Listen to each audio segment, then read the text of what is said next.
We'd been working on the project at Monash for probably 2 to 3 years prior to receiving funding from Saving Lives at Birth. It's a real privilege to be able to get out of bed in the morning, come to work for a cause. We're hugely excited about it. You realise that your project is much more than just a project, it's got impact. It feels like you're almost creating history. It's difficult to wrap your head around this idea that you're working on a project that's at the end of the result is going to save people's lives.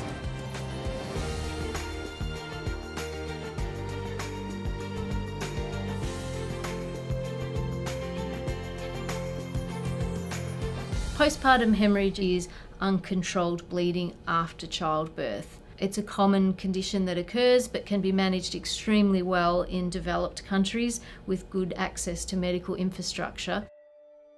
At the moment, up to 150,000 women die per year due to childbirth-related complications. And so about half of those would be as a consequence of postpartum hemorrhage. The gold standard treatment for postpartum hemorrhage is oxytocin.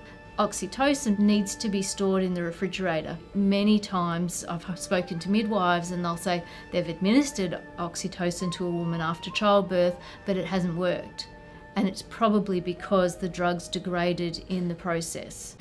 It was Richard Prankett, a colleague here at Monash Institute of Pharmaceutical Sciences. Richard said, I've always had in the back of my mind that we could deliver oxytocin via the lungs. I got an email from the Bill and Melinda Gates Foundation to say that there's a new program being offered called Saving Lives at Birth, and it's a funding program with a group of funding agencies to try and find solutions for maternal and neonatal health. Many women in developing countries, for cultural or social reasons, will give birth at home. What we've proposed in our Saving Lives at Birth application is that we can take oxytocin and prepare it in a different formulation so that that same drug that we know it's safe and we know it's effective, we can provide that in a form that a patient could have at home, ready after childbirth to pick it up and then just breathe the dose in.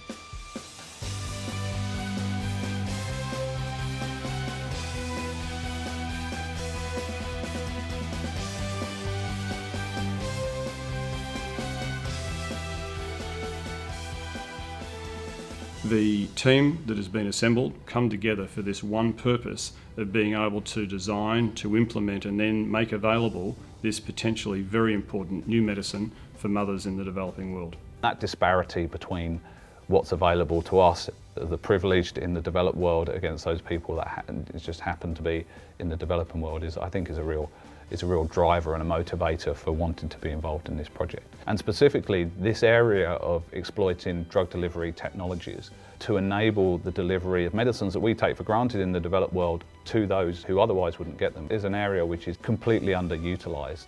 Just the simple fact that people don't have power, they don't have refrigeration, and they don't have the skills that allow a drug to be delivered by injection, should that really prevent them getting the benefits of that drug? And it needn't be so.